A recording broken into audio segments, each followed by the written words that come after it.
searching for a longer day. People feeling like the light has just come. We must never stop the way, yeah. Birds chirping and I hear my name, grasping into life. Life is happy, but it's... How's it, guys? Welcome back to another video. So today I'm driving a Porsche Carrera S 997. It is a 2007 model, and this particular one's got 130,000 Ks, and it's a manual. So it is a soft top cabriolet. It's not a Targa. It does have a little bit of rear space for your short-legged kids or friends, and yeah, very nice car. So a big reason why I suggest buying from Get More Car. This particular Porsche, it is an old car, does have quite a lot of character, and the guys at Get More Car will actually sort the car out before you take delivery of it. So every car that they sell, every car that they deliver, they try to give it away as pristine as possible.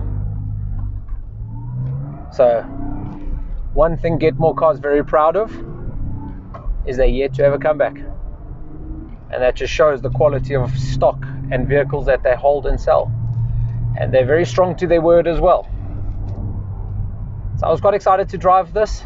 Been a while since I've actually driven a Porsche, and it's not a Turbo S or it's not a GT3, but this is your everyday Porsche, the one that you can go on holiday with, the one that you can take the kids to school in, the one that's comfortable, and on a nice summer's day you can drop the roof as well.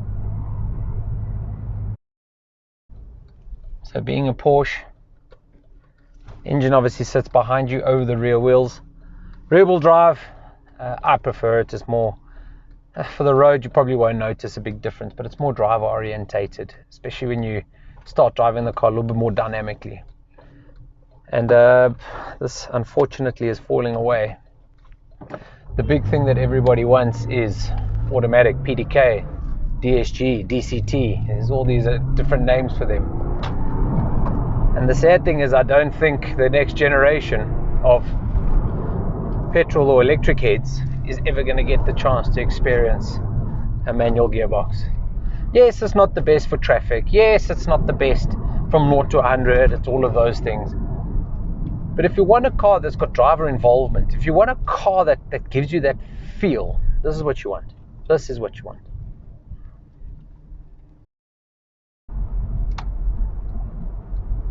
So being a Porsche, obviously sitting nice and low, but it's still got that comfortable feel. It's not like the M3 I drove a couple months ago. It still feels hard. Like you can feel on a bumpy road, you can feel every crevice, every hole. Whereas with this, you can literally cruise, but you can also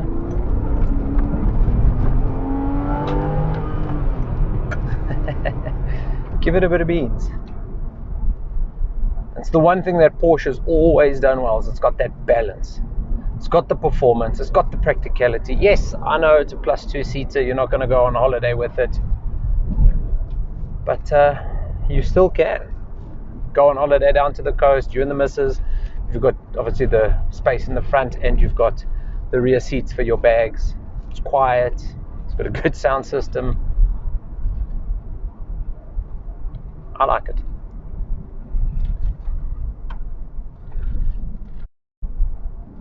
So what can 570,000 Rand buy you? And nowadays, I saw a review this morning. There's a new, what was it, the Stelios, I think? Was it a Kia? Well, a mini-size SUV for 570,000 Rand. New GTI is going to be over 700,000. The new Yaris. Essentially, it does the same 0 to 100 time as this. It's a manual. Yes, it's all-wheel drive. It's the talk of the town at the moment. That's 700,000 Rand. Whereas this, 570. The one thing about Porsche is it's still very mechanical. It's reliable. It's something that you can fix. And it's something that tends to last. I've read articles of guys overseas running, in Germany especially, about 180, 190,000 miles on their Porsches. And the odd maintenance goes in, as would with every other car.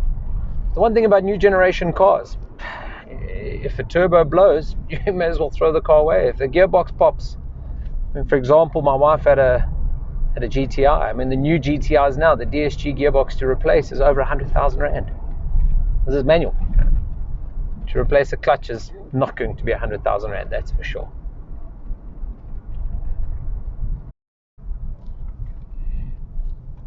Before any of you say it, it's just a VW. It's a good thing that VW bought Porsche, or vice versa, depending how they look at it. It's a good thing there's a partnership between the two, because no VW sounds like that.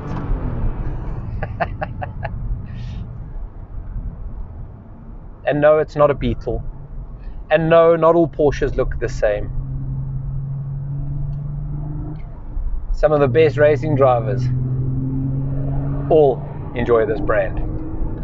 Whether it's a little 718 Boxster, GT2 RS, they've all got that certain feel. Like the old BMWs, E36, E46, they all had a certain feel.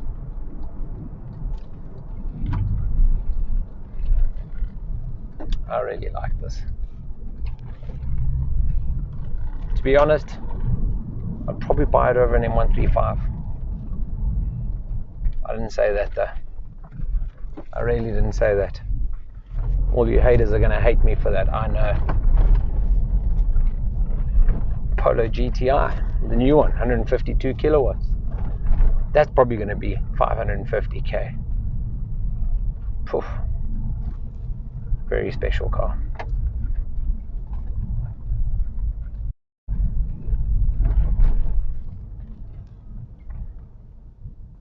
Watch this. Going over a speed bump. Didn't scratch. I didn't break my back. And yes, maybe it's not the fastest car from 0 to 100, and these new generation cars are quicker. The big thing about a manual, it's how you drive it, how you launch it, how you change gears. I mean, you'll see a lot of journalists today, that really struggle to get a manual car off the line. And that's one thing we've always said, is the new generation car demonstrates how good the car is. And to be honest, it's boring to drive. An A45, very quick from 0 to 100. Quick when I drive it, quick when my wife drives it, quick when your grand drives it. If I put my wife in this car and we do a quarter-mile run or a lap time, it really shows off the driving technique and the driver ability. And that's what I still want. I don't like this modern era of everything automatic, everything all-wheel drive, this limp-wristed electronic steering. It's just still hydraulic. Still got a proper feel. And I think one day when electric starts taking over the world, this is definitely going to be something that a lot of people don't get a chance to experience. And saying that, I think its value is going to go like this. As with any old analog car, M3, E46 manual, even SMG, it's CLK that I drove the other day, the E55 that I drove. It's sad, isn't it? Savannah.